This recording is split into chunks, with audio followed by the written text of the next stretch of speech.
po ay nandito ngayon sa ating pong prayer meeting. Hindi po kayo nagsasawa sa mukha ng isa't isa. No? Magkakasama na tayo kahapon, ngayon magkakasama pa rin. So, ganyan ang mga Kristiyano. Okay? So, tayo po lahat ay tumayo at muli buksan po natin ang ating po mga Bible sa Psalms 23 at basahin po natin ang verse 1 to 6. Psalms 23, verse 1 to 6. Magkaroon po tayo ng salitang pagbasa. Ako po sa verse 1, kayo po sa verse 2, sabay-sabay po tayo sa verse 6. Nakita na po ba isang malakas at masayang amen? Amen. Verse 1, The Lord is my shepherd, I shall not want. Verse 2, kayo po. He maketh me to lie down in green pastures. He leadeth me beside the still waters. He restored my soul. He leadeth me in the paths of righteousness for His name's sake. Verse 4.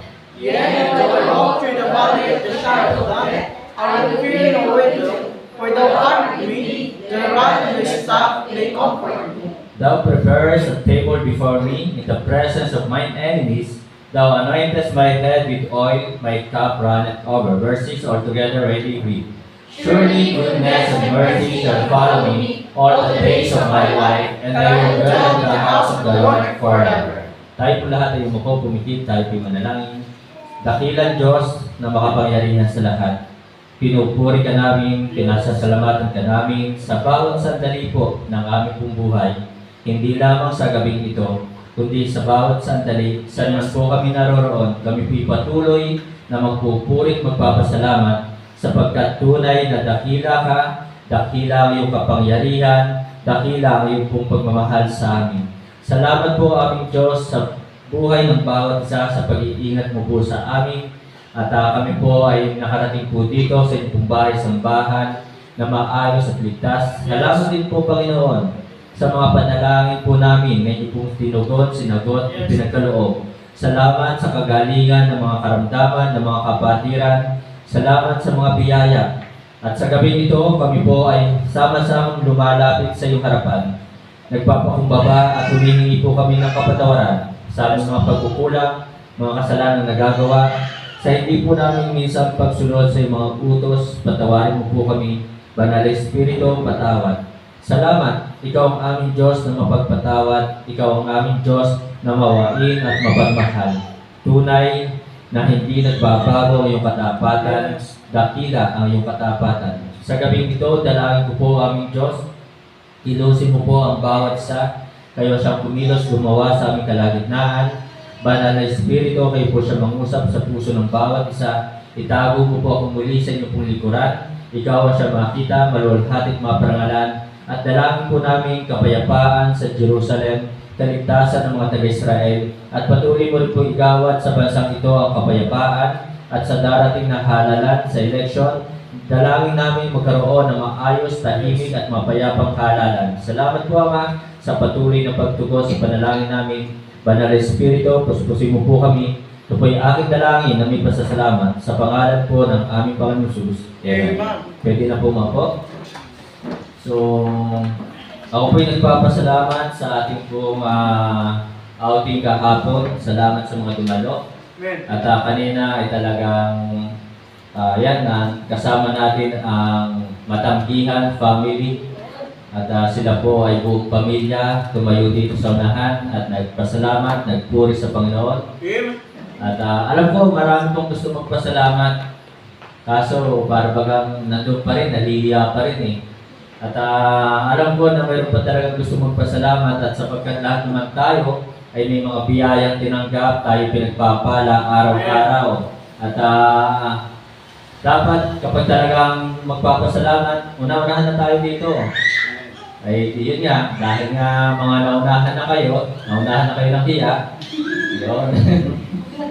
Hindi natuloy na ako magpasalamat. Okay? So magandang gabi po sa ating lahat at ako po yung nagpapasalamat din na nagagamit nga po sa pag-preach, pangangaral at may natatanda naman kayo sa preaching.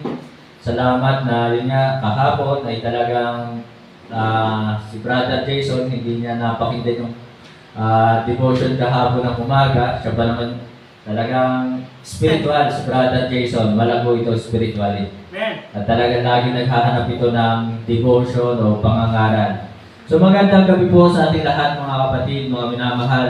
Ang sabi po ng Psalms 23 verse 1, "The Lord is my shepherd, I shall not want." At ito po yung title ng mensahe ngayong gabi, The Lord is my shepherd. Ang Panginoon po mga kapatid ang ating pong pastor. At ito po sa buhay po ni David. Si David bago po siya naging hari, ay siya po ay isa munang tagapagpastor ng mga tupa. At talagang napakabilis ng kanyang promotion, napakabilis ng kanyang pag-angat. At ang pagpapastol po, maaaring kay David ay naranasan niyang pagpapastol sa mga tupa. At sabihin na rin natin sa mga tao, sapagkat si David nga po sa pag-aalaga ng mga tupa, sa pagiging pastol, siya po ay naging hari, naging king of Israel. The second king of Israel.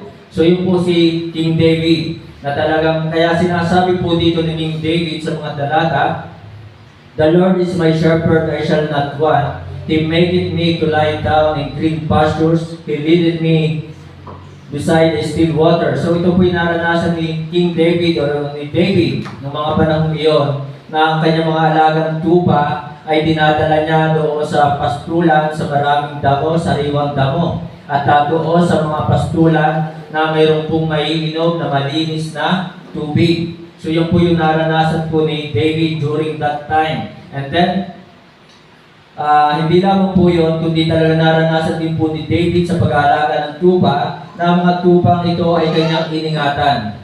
Ang mga tupang ito ay kanyang pinaglaban. Kaya kang paglaban. Diba? Okay. So mga kapatid na talagang pinaglaban ni David ang mga tupang ito sa laban sa mga leon at oso. Na talagang hindi po siya natakot sapagkat sinasabi ni King David na talagang nasa sa kanya ang Panginoon. Sabi nga po dito sa verse 4, "Yet, though I walk through the valley of the shadow of death, I will fear no evil, for thou art with me. Thy rod and thy staff, they comfort me." Kaya mga kapatid, mga minamahal, sa buhay din po natin, the Lord is my shepherd, huwag po tayo matatakot. So, the Lord is with us. Ang Diyos, ang Panginoon ay nasa sa atin. Ang Diyos ay hindi na po siya namamatay. Isang beses lamang po siyang namatay. Isang beses lamang siya nakapako sa krus. Isang beses lamang siya nalibing at muling nabuhay at buhay magpakailan-kailan pa man. Kaya mga kapatid, mga minamahal, ako'y nagpapasalamat. Ito yung pinagpapasalamat ko na tayo ay nasa tamang katuruan, na tayo ay nasa katotohanan. So ngayong gabi po mga kapatid, mga minamahal, titingnan po natin ang mga mensahe ng talata from beginning verse 1 up to verse 6. So ano ba yung mga itinuturo ng talata? The Lord is my shepherd. So sinasabi po ng talata, ang Panginoon ang ating pastol. Ang sabi po ng Panginoon Jesus sa John chapter 10 verse 27, "My sheep hear my voice, and I know them, and they shall follow me." So una makikita po natin, the Lord is my shepherd. Una, submission is required. Talagang hinihingi sa atin ang pagsunod. Kaya mga kapatid, kung ikaw ay tupa ng Diyos, hindi ka na dapat pang pililing magbasa ng Bible. Kung ikaw ay tupa ng Diyos, hindi ka na dapat pinipilit pang manalangin. Kung ikaw ay tupa ng Diyos, hindi ka na dapat pinipilit pang sumamba tuwing araw ng linggo. Kung ikaw ay tupa ng Diyos, hindi ka na dapat pilitin pang umattend ng prayer meeting. Kung ikaw ay tupa ng Diyos, hindi ka na dapat pang pilitin magbigay. So, the Lord is my shepherd, I shall not want. My sheep hear my voice, and I know them, and they shall follow me. So ang mga tupa, sinasabi ng Panginoon Jesus, they shall follow me. Tiyak na susunod sa akin. Kaya ito ang dapat makita sa mga Kristiyano. Ito ang dapat makita sa mga anak ng Diyos.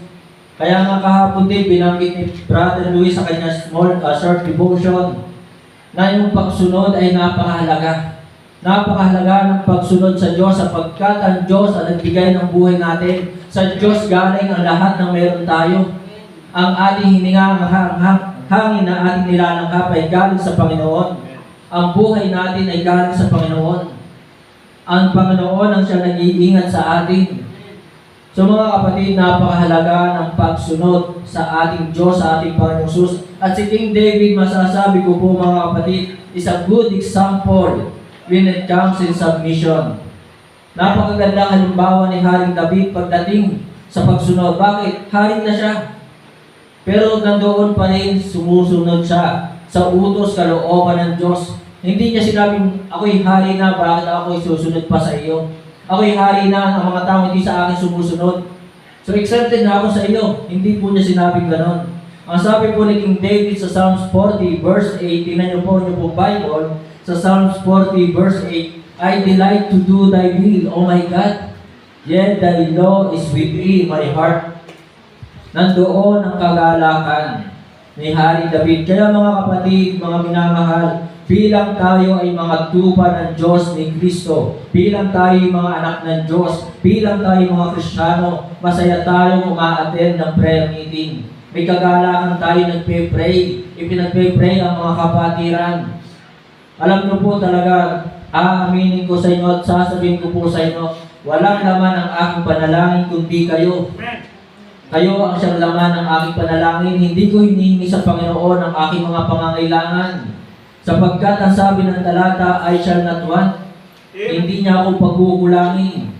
Alam ng Diyos ang aking pangangailangan. Maring ngayon ay hindi ko pa kailangan na. Alam niyo na. Kaya hindi pa ibinibigay.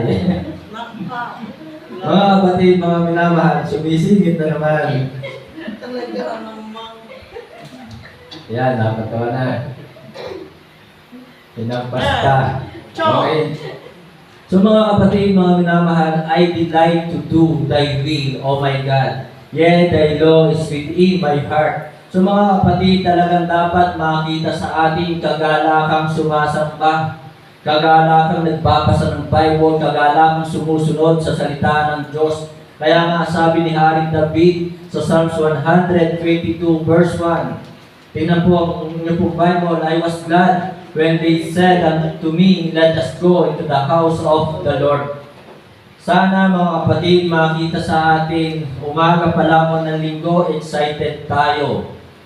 Kung kayo'y excited sa outing, so ipag-pray nyo na po ang ating pong nalalapit. Nalalapit talaga. Diba? Next year, ipag-pray nyo na ang ating pong family camp. At yun po ay talagang aayusin po natin, ipag-pray natin. At kumikilos nga po agad si Brother Luis, meron na po siya agad na proposal, meron na po siyang suggestion. So mga kapatid, wala pong imposible. Kung hingin sa atin ng share ko ng halagang 50,000, kaya natin ibigay yon through Christ, through our Lord our God. Meron po ba? So malayo pa. So malaki po yung ating paghahanda, ang ating preparation. So mga kapatid, kung kayo po ay excited sa family camp next year, sana sa ating pagsamba, sa prayer meeting, pagbabasa ng Bible, excited din tayo. Kayo ba yung masaya nagpe-pray? Na kayo may kagalakan talaga mag-pray. So mga kapatid, Psalms chapter 122 verse 1, I was glad when they said unto me, let us go into the house of the Lord. Kaya nga naman, sa buhay po ni Haring David, anong pa sabi ni Haring David? Sa Psalms 27 verse 4, one thing have I desired of the Lord, that will I seek after, that I may dwell in the house of the Lord all the days of my life. Ayaw umabsent ni Haring David na pumunta sa bahay ng Panginoon. Ayaw niyang umabsent. Yun ang kanyang request. All the days of his life na talagang siya'y makatahan sa bahay ng Panginoon. Kaya sana, tularan po natin. Masasabi kong si Haring David ay isang napakagandang example, halimbawa, sa pagsunod sa mga utos, kalooban ng Diyos. Ang desire ng kanyang puso, hindi kayamanan sa mundong ito. Ang sabi niya, one thing have I desired of the Lord, that will I seek after, that I may dwell in the house of the Lord. To dwell in the house of the Lord. Ito ang desire ng puso ni King David. Hindi yung kayamanan, hindi yung mga lupain sa mundong ito, hindi yung kaharian, kundi yung makatahan sa bahay ng Panginoon. So mga kapatid, mga minamahal, masasabi natin si King David ay hindi siya yung isang hari na masama. Hindi siya haring masama. So sa bansang Israel ay madaming king ang naging hari, subalit marami sa kanila ay evil king. Kaya mga kapatid, sana tayo po ay talagang automatic, hindi na tayo dapat pilitin pa. So nandyan na idinagdag sa atin, Matanggihan Family from San Jose. Talagang automatic kasama natin ngayon prayer meeting. Sinabihan ko ba yan? Hindi. Diba? Pinilit ko ba yan? Hindi rin. So mga kapatid, sana makita sa atin ang kagalakan. Then, Jesus Christ, our Lord, our perfect and good example when it comes to obedience. Ang ating Panginoong Jesus talagang perfect at talagang isang mabuting halimbawa pagdating sa pagsunod sa kalooban ng Diyos ng ating Ama. Ang sabi po ng Philippians chapter 2, verse 8, "And being found in fashion as a man, he humbled himself and became obedient unto death, even the death of the cross." Hanggang sa kamatayan sa krus, ang ating Panginoong Jesus ay sumunod sa kalooban ng Ama. Sinunod ang kalooban ng Ama kahit mahirap, kahit masakit, nasasaktan, kahit mamamatay siya, ay sinunod niya ang kalooban ng Ama. Kaya mga kapatid, mga minamahal, talagang isang napakamagandang gawin natin, isang napakadakilang bagay na ating magagawa sa mundong ito ay yung tayo ay sumusunod sa kalooban ng Ama. Ito yung the best thing we can do while we are here on earth. Ito yung pinakadakilat, pinakamabuting bagay na ating magagawa habang tayo ay nabubuhay sa mundo. Amen po ba? Ang sumunod sa kalooban ng Diyos. Kaya sana hindi makita sa atin na tayo ay sumusuway. Kasi sa pagsuway talaga sa kabadadaling ng iyong pagsuway. Sa hindi mo pakikinig sa salita ng Diyos, may magagawa ba tayo sa Diyos? Wala. Minsan po nang sinabi pa, tayo parang puto lamang na titirisin ng Diyos kapag hindi tayo sumunod sa kanyang mga utos. Sino sa inyong kinukuto? Ako hindi na kukutuhin.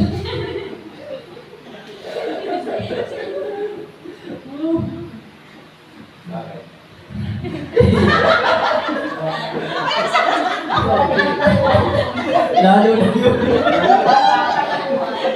May mas malala ko pala.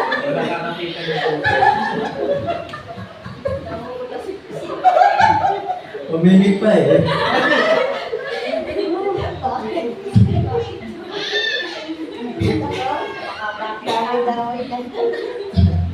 Okay? So mga kapatid, mga minamahal, sana makita natin sa ating pagsuway talagang walang ibubungang maganda. Tayo ay susuway sa mga utos ng Diyos. So yung po ang una, submission is required in us. Hinihingi sa atin yung ating pagsunod. The Lord is my shepherd, I shall not want. Pangalawa po na makikita po natin dito sa verse 2, He maketh me to lie down in green pasture. He leadeth me beside the still waters. So pangalawa po makikita natin dito, the Lord is my shepherd. So mga kapatid, supplement shall deliver in us, re-deliver in us. Yung ating kailangan ay tiyak na talagang paulit-ulit na ibibigay sa atin. Shall re-deliver in us. So mga kapatid, nakita nyo ba na talagang ngayon may kinakain tayo, bukas may kinakain pa rin tayo? Ngayon may nagagastos tayo, bukas may nagagastos pa rin. Ngayon malakas tayo, bukas ay malakas pa rin tayo. So, yun po yung ibig sabihin, re-deliver. Paulit-ulit na binibigay ng Diyos ang ating mga kailangan. So, the Lord is my shepherd, I shall not want. So, sigurado yung ating kailangan, yung ating pagkain, lahat, everything that we need, shall always re-deliver in us. Supplement shall re-deliver in us.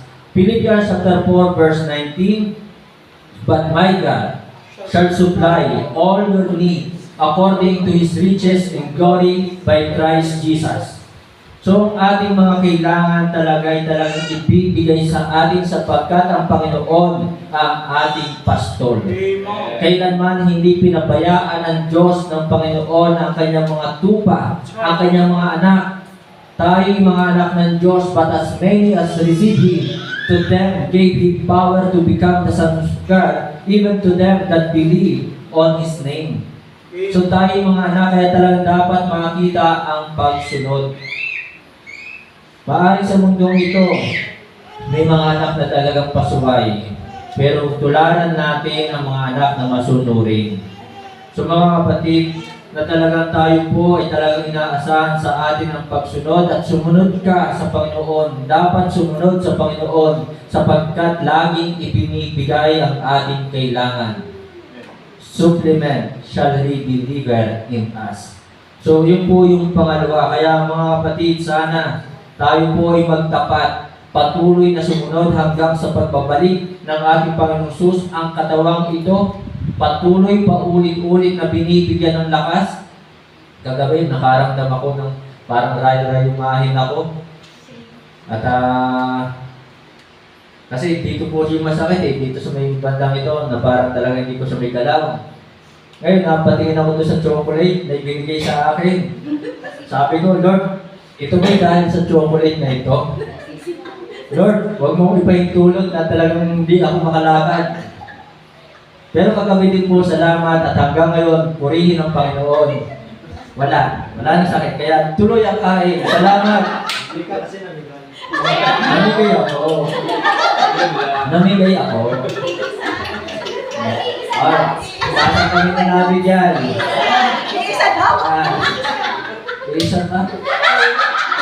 Kalmahan. So mga kapatid, mga minamahal, napakabuti ng Panginoon. Maraming beses ko na po sinabi yan na talagang ramdam ko na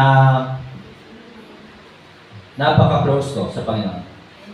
So hindi lang close, kundi talagang napaka-close ko. Kasi talagang nandun po yung kanyang laging kabutihan sa akin. Maraming beses na niyang ipinakita sa akin kung gaano ako ka-special sa kanya. Minsan ako na-aksidente, at sabi ko nga, ako ay nandun sa ospital. Sa daming beses ko na na-aksidente, pero hindi ko ginawa na ako yung magpa-check up, magpa-hospital, maka-confine. Pero nung ako nasa sa Panginoon na talagang ipinaranas ng Panginoon sa akin, na ako ay hindi maaaring hindi ko confine. Talagang yun po kabuti ang Panginoon sapagkat nung nasa ospital ako, umiiyak ako, tumutulong aking luha. Hindi dahil masakit yung mga turok sa akin ng karayong, kundi nasabi ko talaga, napakabuti ng Panginoon, special ako sa Panginoon. Kasi talaga, ayaw ko naman magpa-hospital kaso ayaw pumayag ng mga kapatiran. At isa pa sa kabutihan ng Panginoon, talagang, nung ako nasa ospital, namigay pa rin ako ng Bible tracts at ang nakasulat nga po ay paid in full. Kaya nga naman, sabi ko ba, babayaran yata ng Panginoon lahat. So, nising ko, wala akong inilabas kahit ang aking magulang. Nising ko, walang inilabas. Gamot, bayad sa ospital, pay in full.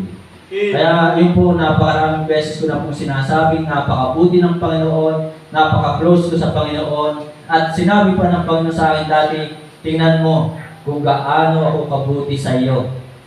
Hindi isinama ng Panginoon ang aking pangalan sa listahan ng mga tutok kami.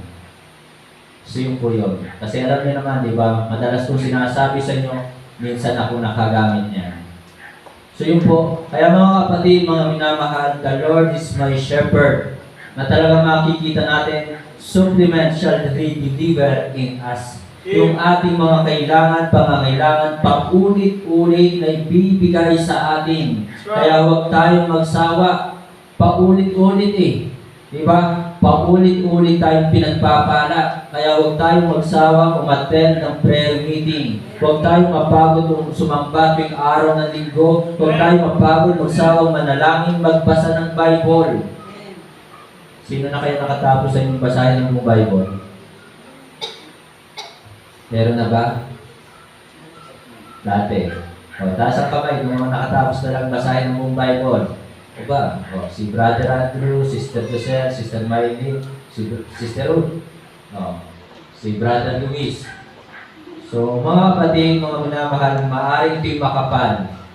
Pero kung talagang gusto at talagang laging babasahin day and night, magagawa. So yun po, huwag nating pagsawaang basahin ang Bible kahit natapos na yan. So yun po yung pangalawa, supplement shall deliver in us. Pangatlo, ang sabi po ng verse 3, He restored my soul. He leaded me in the paths of righteousness for His name's sake. So mga kapatid, the Lord is my shepherd, salvation shall rewarded in us. Yung kaligtasan ay tiyak na igagawad, ibibigay sa atin. Ang sabi po dito, He restored my soul. He leaded me in the paths of righteousness for His name's sake. So siya mismo ang gumawa ng ating kaligtasan. Siya ang gumawa ng paraan ng ating kaligtasan. Kaya sabi po dito, He restored my soul. So noon pa man, ipinapangaral na rin po ni King David na talagang tanging Diyos ang Panginoon ang may kapangyarihang magligtas sa atin, na ipinapangaral ni King David na hindi relihiyon, hindi gawa ang magliligtas, hindi baptism. So sinasabi dito ni King David, He restored my soul. Ang Panginoon, ang pastor, na siyang nagligtas ng aking kaluluwa.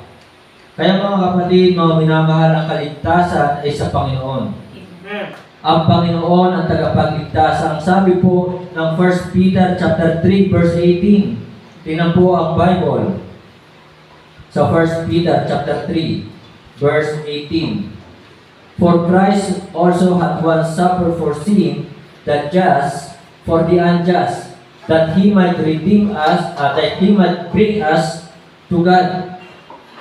So sabi po dito, for Christ also hath once suffered for sin, the just for the unjust. Tayo po yung mga unjust, tayo po yung mga hindi matutuwid, tayo yung mga taong makasalanan, that He might bring us to God, being put to death in the flesh, but quickened by the Spirit.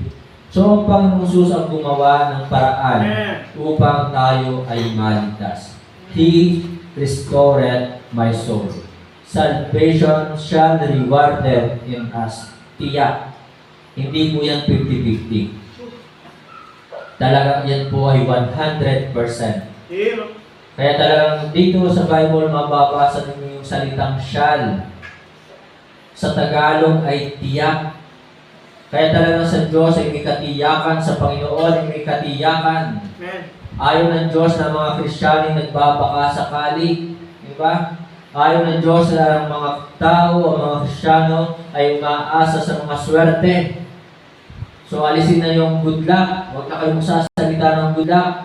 Good luck sa iyong speech. Di ba? Good luck sa iyo pagpunta mo sa abroad. Alisin na natin ang salitang good luck. Wala pong salitang luck or lucky sa Bible. Wala. Wala tayong mababasa. Kaya mga kapatid, sabihin po natin, God bless. Ano ba? Nasa iba ang lucky. Ay, meron din po lucky sa library. Barangay lucky. Okay? So sa Bible ay wala pong lucky. Meron po isa pang lucky. Tatakbong, vice, go. Kaya pala nasalita. Okay. So mga kapatid, mga minamahal, salvation shall rewarded in us. Na ang Panginoong Jesus ay namatay sa krus dahil sa ating mga kasalanan, nalibing at muli nabuhay, hindi na kailanman mamamatay, at siya po'y magpakailanmang buhay because He lives.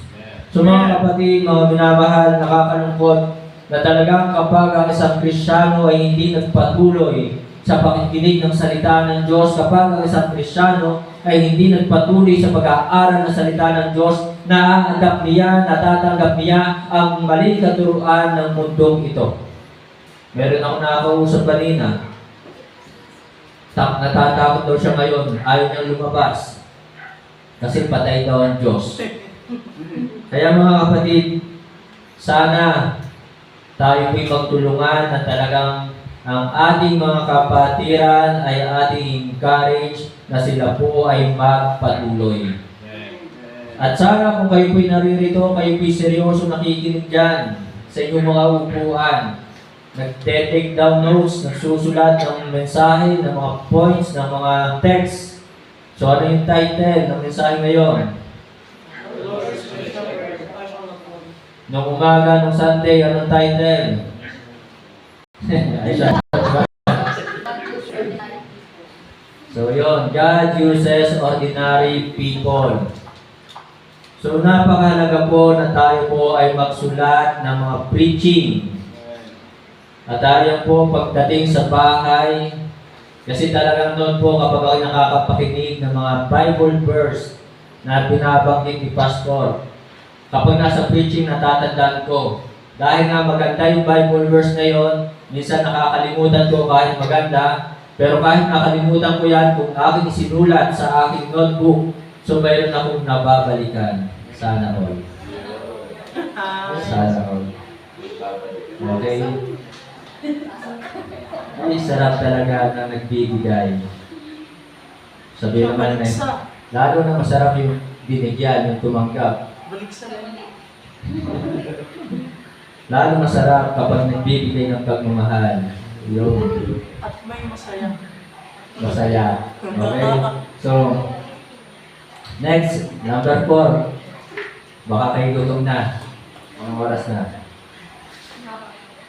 Balikan po natin Psalms 23 verse 4. Yet, though I walk through the valley of the shadow of death, I will fear no evil, for thou art with me, thy rod and thy staff, they comfort me. So, the Lord is my shepherd. Pang-apat na puntos po mga kapatid, scare shall not reign in us. Amen. Yung pagkatakot ay hindi na maghahari pa sa atin.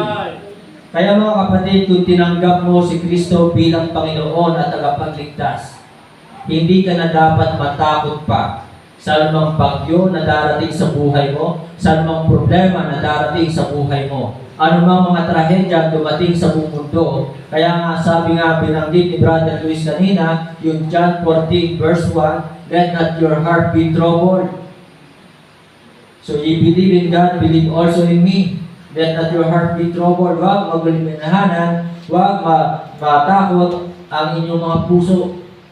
So kung talagang tinanggap mo siya bilang Panginoon at tagapagligtas, hindi ka na dapat pinaghaharian ng takot. Maaring na dati, nung pumutok ang bulkan, talagang maraming tao natakot. Lagi ko naman sinasabi, ba't ba kayo matatakot? Normal po yan na pumutok ang bulkan. Ay bulkan po yan eh. Di ba? Eh talaga naman ang bulkan ay naputok. Pati nga kilikili naputok eh. Di ba? Ang masama kapag kilikili talaga pumutok. So yun. So mga kapatid, so marami talaga natakot at nung pandemic ay marami pong natakot. Pero kung talagang tinanggap natin si Kristo bilang Panginoon at tagapagligtas, hindi ka na dapat pinaghaharian pa ng takot. Kaya yung po sinasabi po ng talata, yet though I walk through the valley of the shadow of death, I will fear no evil, for thou art with me. Lagi niyo pong iisipin at tatandaan kasama natin ang Diyos. Hindi tayo iniwan ng Diyos kailanpaman.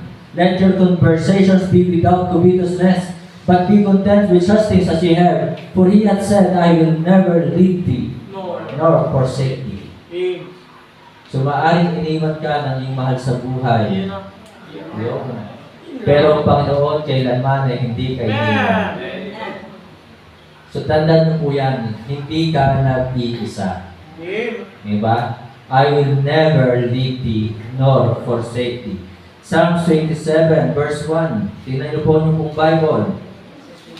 The Lord is my light and my salvation. Whom shall I fear? Kanino ako matatakot? Ay ang Panginoon ang aking liwanag, ang aking kaligtasan. The Lord is my strength, is the strength of my life. Ang Panginoon ang kalakasan ng aking buhay. Kaya sa Panginoon tayo humugot ng lakas. Amen? Of whom shall I be afraid? Kanino ako matatakot? Kaya mga kapatid, mga minamahal, scare shall not reign in us. Kung talagang tunay nating tinanggap si Kristo sa ating puso bilang Panginoon at tagapagligtas. Kaya sa gabi maraming takot, di ba? Kasi di ba may mga lugar na sinasabing meron daw mga manlalabas. Huwag kayong matakot doon. Ang mga manlalabas na yan, sila yung natatakot sa atin pag tayo nakita. Yun ang katotohanan. That's right. Kasi bakit? Nasa sa atin si Kristo. At nasa sa atin ang banal na Espiritu. Tayo ay tinakluban na, kinuberan na ng dugo ng ating Panginoong Jesus. So, sapagkat kayo mga anak ay sinugo ng Diyos ang Espiritu ng kanyang anak sa ating mga puso na sumisigaw, Aba, Ama. Kaya, kung kayo'y naniniwala na may yung mga manlalabas, huwag kayong matakot. Ang manlalabas at takot sa inyo. Okay? So, scare shall not reign in us. Kasama po natin ang Panginoon. Last, 5 and 6. Ang sabi po ng 5 and 6 ng Psalms 23, verse 5 and 6. Thou preparest a table before me in the presence of my enemies. Thou anointest my head with oil, my cup runneth over. Surely goodness and mercy shall follow me all the days of my life, and I will dwell in the house of the Lord forever. So kung talagang tinanggap mo si Kristo sa iyong puso bilang Panginoon at tagapagligtas, the Lord is my shepherd. Satisfactions of life shall reach of everyone. Yung contentment, kagalakan ay tiyak na makakamtan ng bawat isa. That's right. Kaya mga kapatid, sa ministry, may kalungkutan. Pero bakit nagagawang magpatuloy sapagkat may kagalakan? So, tayo kung kayo po ay tunay na tumanggap kay Kristo, nagkakaroon po tayo ng contentment. Ito, madalas ko na sinasabi, maaring dati ang nais ko talagang yumaman, maging katulad ng aking kapatid na milyonaryo, na talagang maraming sasakyan, mayroong apartment, meron siya mga paupahan, meron siya mga lupa. Dati talagang gusto kong maging katulad niya. Pero simula nung ako'y tumanggap kay Kristo sa aking pagpapatuloy bilang Kristiyano, sa aking pagsamba, pakikinig ng salita ng Diyos, ay nagkaroon ako ng contentment. Hindi ko na hinangad pa ang kayamanan sa mundong ito, sapagkat mayroon akong buhay na walang hanggan. Tayo ay mayroong buhay na walang hanggan. Kaya dapat makita talaga sa atin mayroon tayong contentment, kagalakan, satisfaction sa buhay natin. Hindi ko sinabing huwag ka nang mangarap. Hindi ko sinabing huwag ka nang mag-aral. Sa ministry, hindi ako kontento na ganito lang tayo. Sa ministry yon. Pero sa aking personal na buhay, kontento ako. Kahit. Alam mo na. Alam mo na. So mga kapatid, mga minamahal, naisingit na naman si Kuya Luis makakahawa. Bakit malakas makahawa? So mga kapatid, satisfactions of life shall reach of everyone. Kaya, sa mga mag-asawa, mayroon din silang contentment. Di ba? Brother Luis, kontento ka na kay Sister Ruth. Si Sister Ruth ay kontento na rin sa iyo. May na. Okay.